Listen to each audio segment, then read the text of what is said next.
Bonjour à vous tous, bien-aimés du Seigneur. Bonjour. Je pense que vous êtes tous ici pour exprimer de façon concrète votre adoration à notre Seigneur Jésus-Christ, lui exprimer votre gratitude, comment vous l'aimez, donc vous voulez vraiment lui parler de cet amour que vous avez pour lui. Amen. Mais je pense aussi que Dieu veut aussi vous parler aujourd'hui. Et veut vous y toucher votre cœur. Et j'espère que cette méditation qu'on va avoir va laisser pénétrer sa voix dans votre cœur et vous allez pouvoir entendre ses recommandations aujourd'hui même. Amen. Nous allons toucher un point parce que, vous savez, c'est le mois de janvier et on prend beaucoup de résolutions au mois de janvier. Et là, je me suis dit, étant donné que c'est un mois où on veut mettre en application des nouvelles réformes dans notre vie, on va parler de recettes alors. Et j'intitule ma méditation « La recette prophétique ». Donc aujourd'hui, nous allons dévoiler une nouvelle recette, la recette de Dieu. Vous savez, chaque famille possède de bonnes recettes et des recettes qui lui sont propres, qui identifient un peu que telle famille est spécialiste dans tel plat qu'on aime beaucoup. Et parfois, on les échange parce qu'on veut accroître le bonheur de manger un plat qui nous est agréable. Dieu aussi a de bonnes recettes qui lui sont propres. Est-ce que vous aimeriez vous les approprier et lui demander sa bonne recette pour accroître votre bonheur? Amen. Amen. Donc Dieu a une recette spécifique pour nous, les bien-aimés du Seigneur, en ce temps de la fin, et on va essayer de comprendre dans cette méditation quelle est cette recette particulière. Donc essayons maintenant de comprendre tout le bonheur que peut apporter cette recette divine que Dieu nous a écrit depuis bien longtemps dans le livre des Saintes Écritures que nous avons aujourd'hui. Et on va, à travers ce livre, sortir des éléments, comment je peux dire, étonnants en rapport à ce qui a rapport avec des bonnes recettes.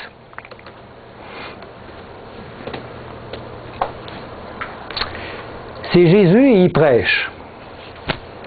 Il est entouré de ses disciples. Il leur enseigne les événements qui vont arriver juste avant son retour en gloire. Il ne reste que quelques jours avant sa mort. Son temps est compté. Alors il profite de ces derniers moments pour leur donner des recommandations. Son ministère de la parole va bientôt être silencieux. Jésus doit à ce moment résumer en quelques mots ce qu'il y a de plus important pour son peuple afin que nous puissions persévérer jusqu'à son retour. Il doit prononcer ses dernières paroles, ses dernières exhortations avant de mourir. Quelles paroles pensez-vous qu'il va prononcer? Il a sûrement nous donné des mises en garde très importantes pour nous à la fin des temps, juste avant son retour en gloire, pour qu'on puisse persévérer et garder jusqu'à la fin notre espérance, n'est-ce pas? Mais qu'est-ce qu'il va dire? On va lire ça dans le livre de Luc, chapitre 21, verset 34. Luc 21, verset 34. On y lit, Jésus qui parle, il dit à ses disciples, « Prenez garde à vous-même, de crainte que vos cœurs ne s'apesantissent par les excès du manger et du boire, par les soucis de la vie, et que ce jour ne vienne sur vous à l'improviste. Verset 35. Car il viendra comme un filet sur tous ceux qui habitent sur la face de toute la terre. Veillez donc et priez en tout temps, afin que vous ayez la force d'échapper à toutes ces choses qui arriveront et de paraître debout devant le Fils de l'homme. Amen. Cette parole est un message crucial pour nous aujourd'hui qui savons que son retour est proche. Jésus voit son Église à la fin des temps et il voit son Église avec un problème d'ordre alimentaire. Étonnant, n'est-ce pas? Et il prophétise qu'à la fin du monde, ce sera notre plus grand problème. Et il veut nous en avertir. Il voit son Église qui vit dans l'abondance et l'excès du manger et du boire. C'est donc l'une des choses les plus dangereuses pour nous qui vivons au temps de la fin. Amen. Une autre image pour apporter une réflexion à ce réforme. C'est Adam et Ève dans le jardin d'Éden. Quel a été le premier commandement que Dieu a donné à l'humanité quand il a créé le monde? Ne mangerez pas de ce fruit de l'arbre. Au commencement de la création, si Adam et Ève réussissaient à avoir la victoire sur ce premier commandement, alors leur bonheur était assuré. Un commandement des plus importants, un seul. Et s'il y avait la victoire, tout allait bien. Tout allait bien sur les autres. On lit ça dans Genèse 2, verset 16, donc au début, le premier livre. Je vais vous le mettre à l'écran. L'Éternel Dieu donna cet ordre à l'homme. Tu mangeras de tous les arbres du jardin, mais tu ne mangeras pas de l'arbre de la connaissance du bien et du mal, car le jour où tu en mangeras, tu mourras. Vous ne trouvez pas étonnant de constater que la plus importante restriction divine pour nos premiers parents était d'ordre alimentaire? Tu ne mangeras pas. Cela se réfère au contrôle de notre appétit. Dieu savait que cet élément était la plus grande faiblesse de l'humanité.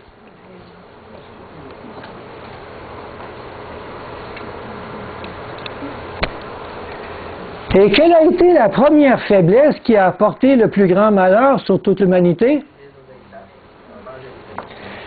Même si ça semble insensé, c'est bien une question de nourriture.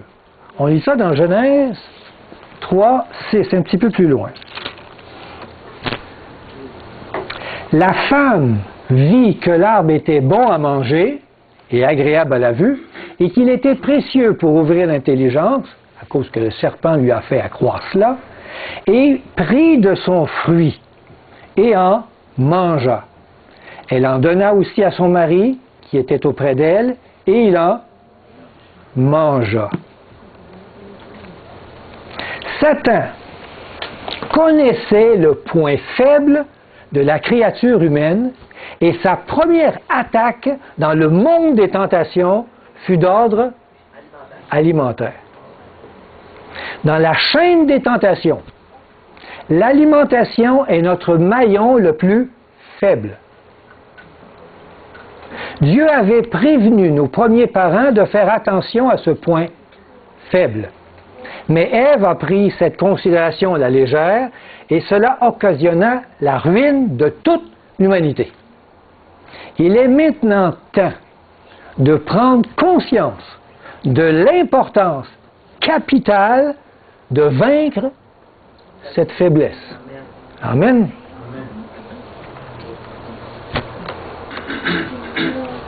C'est Jésus avec son tentateur qui le suit en arrière. Quelle a été la première tentation que Dieu demanda à Jésus de vaincre avant de commencer son ministère d'évangélisation auprès des humains?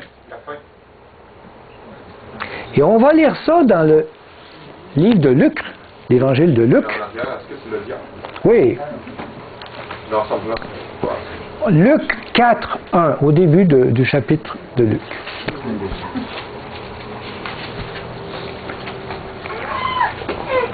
Jésus, rempli du Saint-Esprit, fut conduit par l'Esprit dans le désert, où il fut tenté par le diable pendant 40 jours. Il ne mangea rien durant ces jours-là. Et après qu'il fut écoulé, il eut faim. Moi, j'aurais eu faim bien avant.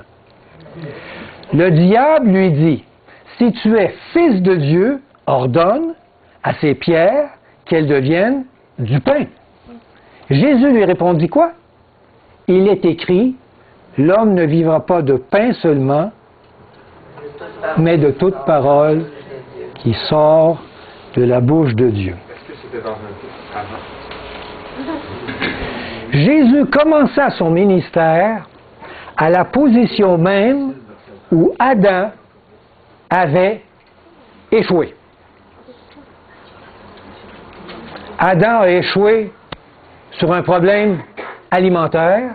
Jésus commence son ministère en ayant une victoire sur cette faiblesse où Adam a tombé. Il releva l'humanité là où elle était tombée. Comme en Éden, la première tentation que Jésus reçut avant son ministère était d'ordre alimentaire. S'il réussissait à vaincre sa plus faible résistance, qui est l'appétit, il se qualifiait alors pour être le vainqueur en toutes choses. Amen. Satan attaqua Jésus sur sa plus grande faiblesse. Et Jésus remporta la victoire. Il est la démonstration vivante que nous pouvons aussi aujourd'hui vaincre cette grande faiblesse. Amen. Et si Dieu a demandé cela à Adam et Ève, il savait qu'ils étaient capables de vaincre. Amen.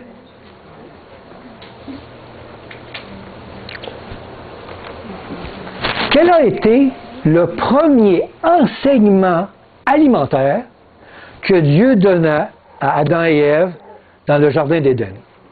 Il a donné une façon de s'alimenter.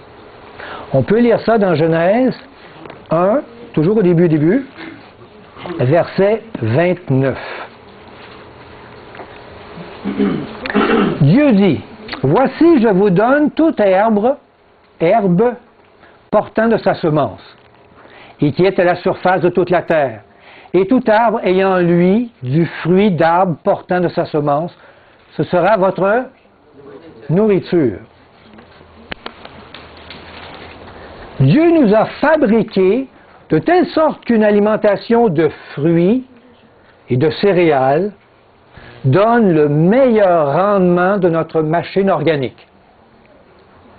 Une alimentation donc végétalienne est donc suggérée à tous ceux qui désirent performer sur le plan physique, mental et spirituel. Aujourd'hui, Dieu demande à son peuple, une performance maximale parce que son retour est proche et nous devons surmonter les plus grandes tentations que jamais l'humanité va avoir reçues du grand tentateur. Donc nous devons être dans une position capable de supporter les pires persécutions. Amen. Qu'est-ce que c'est cette image? Quel régime alimentaire Dieu donna-t-il à son peuple pendant 40 ans dans le désert? On lit ça dans l'Exode, le livre de l'Exode, quand ils ont quitté l'esclavage, ils sont allés dans le désert pendant 40 ans. Exode chapitre 16. Et on va lire les versets 4 et suivants. L'Éternel dit à Moïse, « Voici, je ferai pleuvoir pour vous du pain, du haut des cieux. Le peuple sortira et il en ramassera. » Verset 31. La maison d'Israël donna à cette nourriture le nom de la manne. Elle ressemblait à de la graine de coriandre. Elle était blanche et avait le goût d'un gâteau au miel. Les enfants d'Israël mangèrent la manne pendant 40 ans, jusqu'à leur arrivée dans un pays habité. Ils mangèrent la manne jusqu'à leur arrivée aux frontières du pays de Canaan. Vous trouvez que ça étonnant? Pour purifier son peuple, et afin qu'il atteigne une position de sainteté respectable, Dieu lui imposa un régime alimentaire à la base de céréales. Après 40 ans de ce régime, avant de prendre possession de la terre promise, il n'y avait plus aucun péché en Israël. Vous savez ça? Du haut de la montagne, le prophète Balaam a essayé de maudire le peuple, il n'en a jamais été capable, car il n'y avait plus aucune iniquité en Israël. On lit ça dans le livre des Nombres, chapitre 23, verset 21. Aujourd'hui, Dieu nous a-t-il donné un régime spécial à suivre? Certainement, l'entrée du peuple d'Israël dans la terre promise est une image, un type de l'entrée du peuple de Dieu d'aujourd'hui dans la cité céleste. Amen. Aussi, afin de purifier le peuple d'aujourd'hui, Dieu, avant l'entrée au ciel, Dieu nous a donné un régime végétalien à suivre, selon les révélations que nous avons reçues de Sir White, qu'on a déjà très bien connaissance de ces révélations.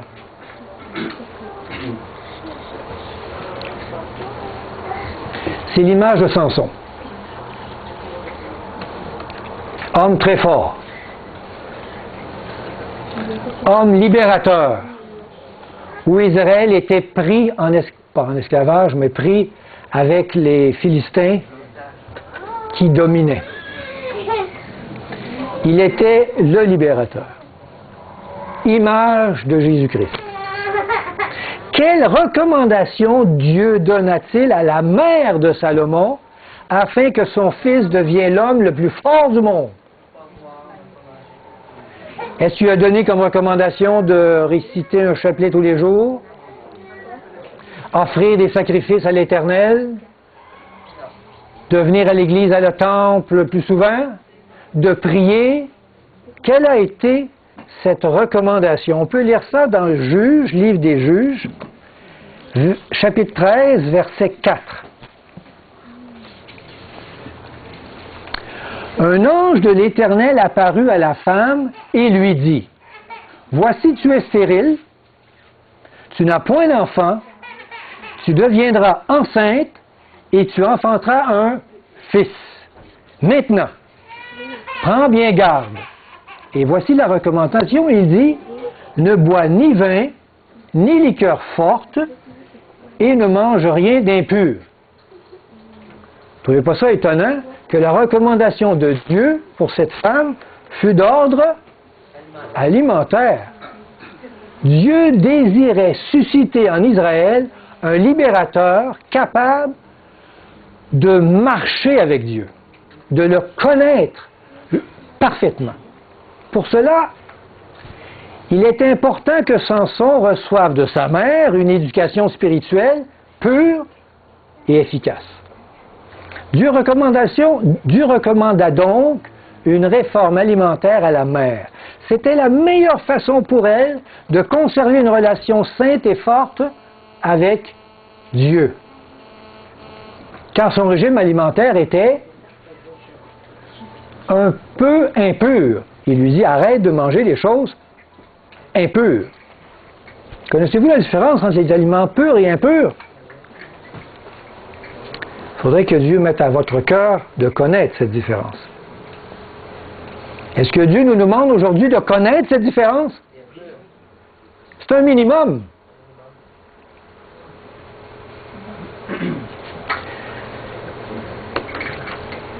Un autre exemple, c'est le petit Jésus qui est présenté au temple. La Bible raconte l'histoire d'une prophétesse nommée Anne, qui arriva au même moment où Joseph et Marie apportèrent l'enfant Jésus au temple pour être présenté au Seigneur. Elle est juste en arrière ici, Anne. La Bible décrit certains éléments particuliers de cette femme de Dieu. Nous allons découvrir quelques-uns de ces éléments particuliers. On peut lire ça dans Luc, Luc 36, 2,36.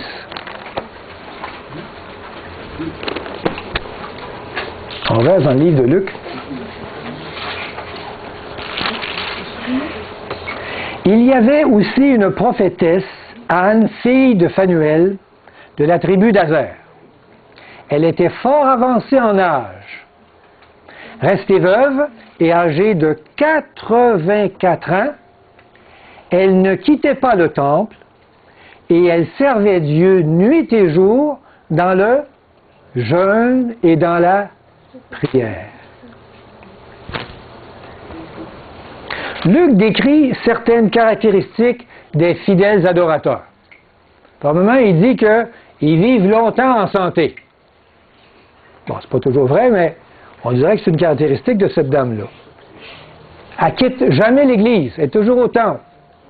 Même s'il y a bien des problèmes dans l'Église. Ils servent Dieu nuit et jour, constamment en relation avec Dieu. Et elle demeurait dans le jeûne et la prière. Je ne croyais pas que la prophétesse Anne ne mangeait plus. On ne parle pas d'un jeûne complet, mais elle était dans une alimentation très tempérée, tempérante.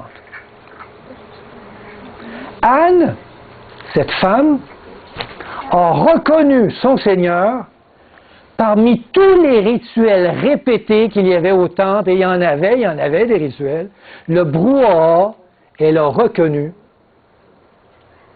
que c'était son Seigneur qui était là. Amen. Pouvez-vous reconnaître dans tout le rituel, le brouhaha qu'il y a dans l'Église, quand vous entendez une parole de Dieu? Quand vous pouvez percevoir quelque chose qui vient de lui? Amen. Pour avoir un meilleur discernement spirituel et reconnaître les choses de Dieu, les Saintes Écritures nous enseignent que la tempérance dans notre alimentation est une chose essentielle.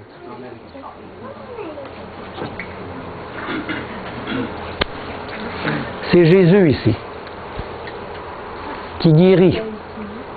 Un jour, un homme vint se jeter à genoux devant Jésus et lui demande de guérir son fils qui était possédé d'un démon. Ainsi, il précisa qu'il avait demandé la même chose à ses disciples de Jésus et les disciples n'avaient pas été capables de guérir son fils possédé d'un démon. Après que Jésus eut guéri le malade, les disciples ont demandé à Jésus pourquoi eux n'ont pas été capables de guérir ce fils et de chasser ce démon. Quelle a été la réponse de Jésus? On trouve ça dans Matthieu 17, 21. On va lire dans Matthieu 17, 21. Il dit, c'est à cause de votre incrédulité, leur dit Jésus.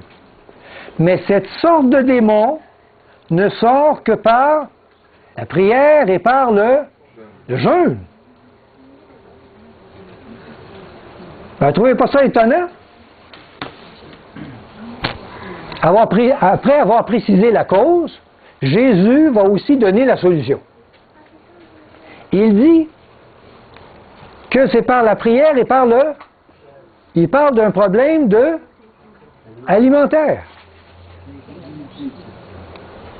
Que la réforme alimentaire est nécessaire pour chasser des démons, pour grandir dans la foi et avoir une relation avec Dieu plus authentique. Wow!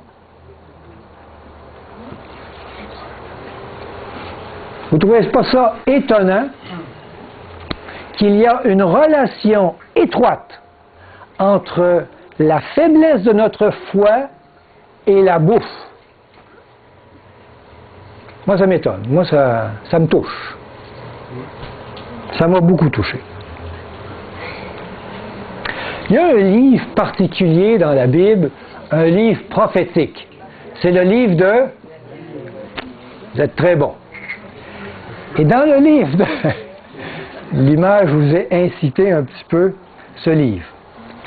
Donc, nous savons que dans la Bible, le livre de Daniel est un livre prophétique. Dieu a même dit au prophète Daniel d'écrire toutes ses visions dans le livre. Et il lui a dit que ces visions auraient été scellées jusqu'au temps de la fin. Alors, la connaissance augmentera et plusieurs comprendront. Donc, le livre de Daniel est un livre pour nous aujourd'hui. Pour les gens avant le retour de Jésus. Pour qu'ils aient des révélations étonnantes en rapport à cet événement du retour de Jésus, n'est-ce pas? Mais on a l'habitude de débuter l'explication du livre de Daniel. Vous savez, on commence toujours avec le chapitre 2. On prend le livre de Daniel, et là on commence au chapitre 2, parce que dans le chapitre 2, il y a la grande statue de Nebuchadnezzar vue en rêve, avec les métaux en or, en argent, et ainsi de suite, et on explique l'avenir à travers ça. Savez-vous de quoi il parle, le chapitre 1? Peu de gens savent ce que le livre de Daniel raconte au chapitre 1. L'histoire commence par la déportation à Babylone de l'élite du peuple d'Israël. Et cette élite du peuple d'Israël représente un peu aujourd'hui l'élite à la fin des temps du peuple de Dieu qui va attendre Jésus lors de son retour. Amen. Ces personnes devaient être instruites et être au service du roi Nebuchadnezzar. Et Daniel aussi en fait partie. Connaissez-vous la suite?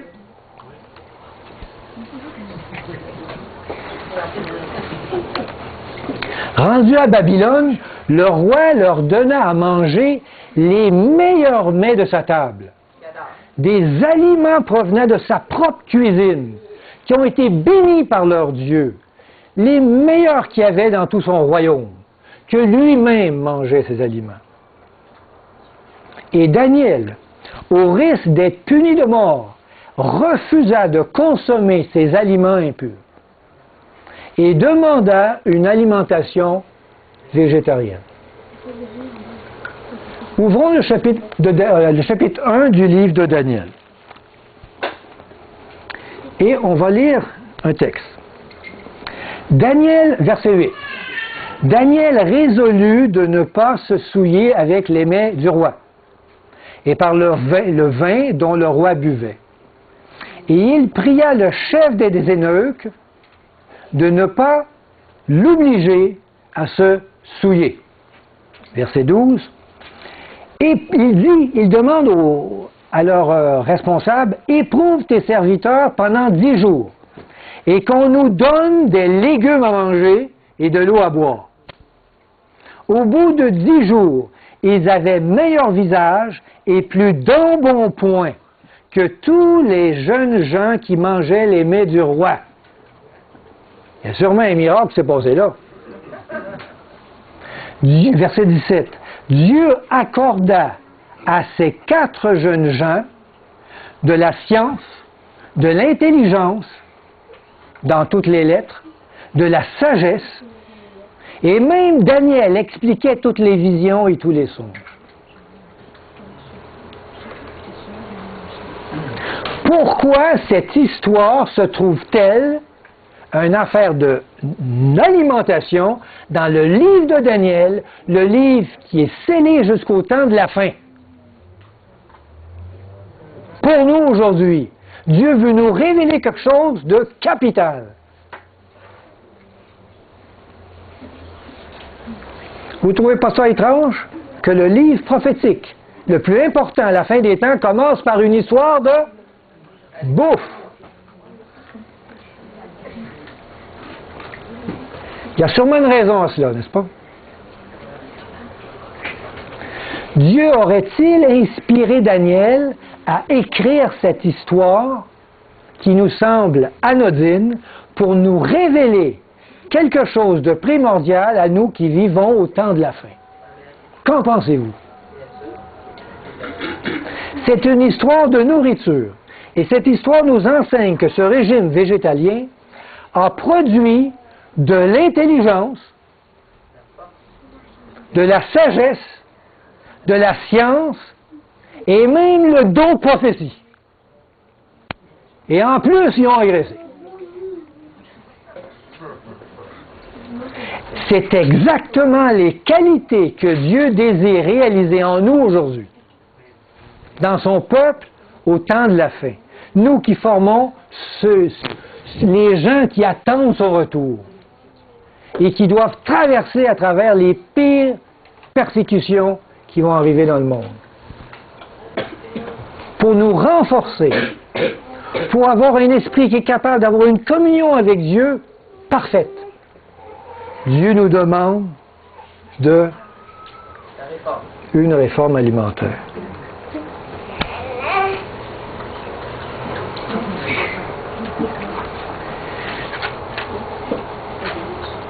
Ils ont l'air beaux, les fruits, hein, sont presque...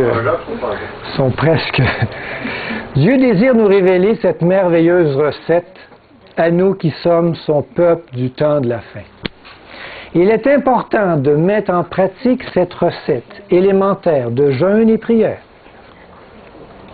si l'on désire recevoir de Dieu les dons spirituels promis. Si nous ne faisons pas le minimum,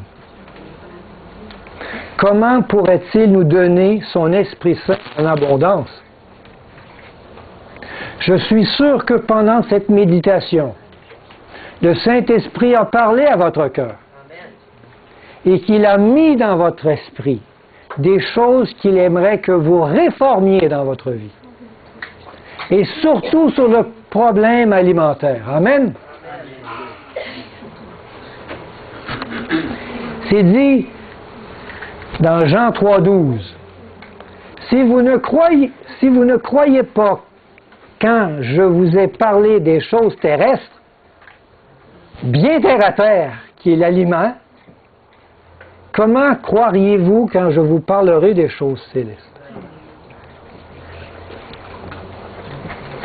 Aujourd'hui, avez-vous entendu la recette de Dieu a mis dans votre cœur? Que ceux qui ont des oreilles entendent ce que l'Esprit dicte à votre cœur. Amen. Amen. Gloire à Dieu.